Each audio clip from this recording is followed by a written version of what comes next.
আসসালামু আলাইকুম। কেমন আছেন আপনারা সবাই? আশা করি ভালো আছেন। আলহামদুলিল্লাহ, আমিও অনেক বেশি ভালো আছি। আজকে আমি দেখাবো আপনাদের কিভাবে খুব সহজেই আপনারা মজাদার এবং লোভনীয়ভাবে চাঁদা মাছের বড়া তৈরি করতে পারেন বা চাঁদা মাছের কাবাব তৈরি করতে পারেন। তো চলুন আজকের রেসিপিটি শুরু করে দেওয়া যাক। সেজন্য এখানে আমি চাঁদা মাছগুলোকে ভালোভাবে ধুয়ে নিচ্ছি। ভালোভাবে ধুয়ে চাঁদা মাছ থেকে আমি পানি ঝরিয়ে নেব।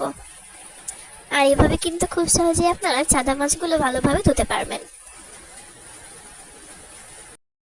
তো এই তো চাঁদা মাছগুলো কিন্তু আমার ধুয়ে নেওয়া হয়ে গেছে। এরপর যে আমি পানি থেকে তুলে নিয়েছি। এখন আমি একটা ব্লেন্ডার জারে দিয়ে দিচ্ছি চাঁদা মাছ। আপনারা চাইলে কিন্তু শিলপাটাও বেটে নিতে পারেন। আর দিয়ে দিচ্ছি ডাল। এখানে আমি আজকে মসুরের ডাল দিয়ে করব।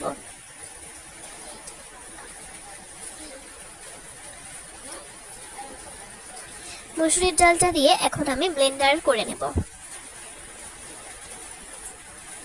তো এই তো আমি কিন্তু ভালোভাবে ব্লেন্ড করে নিয়েছি। আর আপনারা চাইলে কিন্তু ডাল নাও দিতে পারেন, তবে ডাল দিয়ে খেতে ভালো লাগে। এখন দিয়ে দিচ্ছি স্বাদ মতো লবণ, সাথে দিয়ে দেব কাঁচামরিচ কুচি, আর দিয়ে দিচ্ছি হলুদের গুঁড়া,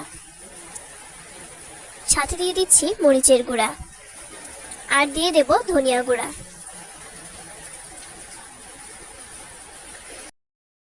আর দিয়ে দেব রসুন থেতো করা, আর দিয়ে দিচ্ছি থেতো করা পেঁয়াজ। এখন আমি হাত দিয়ে এটাকে মেখে নেব।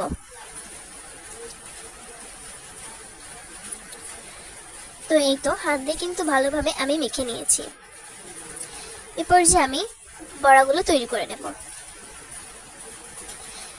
ভালোভাবে কিন্তু মেখে নিতে হবে। এখন একটা কড়াইয়ে তেল গরম করে এখন আমি কিন্তু একে একে বড়ার শেপ করে বানিয়ে নেব। চাঁদা মাছ কিন্তু এভাবে ছোট ছোট চাঁদা মাছের বড়া কিন্তু এভাবে খেলে কিন্তু ভীষণ মজা লাগে খেতে। এভাবে কিন্তু আমি একে একে বড়াগুলো ভেজে নেব।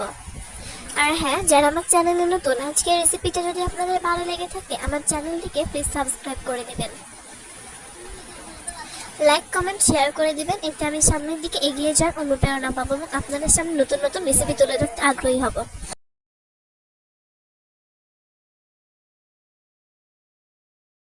এভাবেই কিন্তু আপনারা চাইলে যে কোনো ছোট ছোট মাছের বড়া তৈরি করতে পারবেন।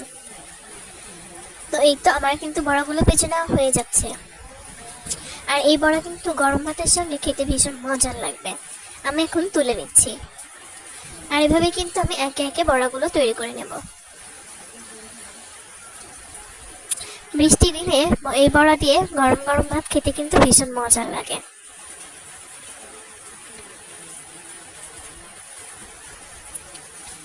আশা করব আজকের রেসিপিটা আপনাদের ভালো লেগেছে।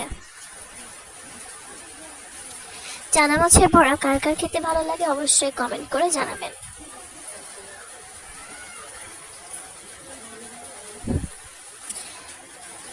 এইভাবে কিছুক্ষণ নেড়েচেড়ে আমি ভেজে নিচ্ছি। ভেজে নেওয়া হয়ে গেলে তুলে নেব। আর একে একে সবগুলো বড়া আমি তৈরি করে নেব।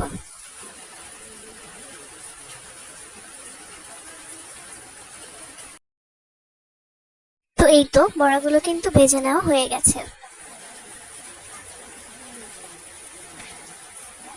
আর হ্যাঁ, এখানেই কিন্তু ধাপটা শেষ নয়, আর একটা ছোট্ট ধাপ আছে, যেটা করলে খেতে কিন্তু ভীষণ মজা লাগবে সাথে করে। এখন আমি অল্প একটু পেঁয়াজ ভেজে নিচ্ছি। পেঁয়াজগুলোকে আমি গোল করে কুচি করেছি। পেঁয়াজগুলো ভেজে আমি উপর থেকে দিয়ে দেব, এতে করে খেতে ভালো লাগবে। তো আশা করবো আজকের রেসিপিটা আপনাদের ভালো লেগেছে। যদি ভালো লেগে থাকে আমার চ্যানেলটিকে সাবস্ক্রাইব করে দিবেন, লাইক কমেন্ট শেয়ার করে দিবেন। নতুন কোনো ভিডিওতে নতুন রেসিপি নিয়ে হাজির হয়ে যাব। আর হ্যাঁ, কেমন হয়েছে অবশ্যই জানাবেন। সবার জন্য অনেক বেশি দোয়া এবং শুভকামনা রইল। সবাই ভালো থাকবেন, সুস্থ থাকবেন। বিদায় জানাচ্ছি। আল্লাহ হাফেজ।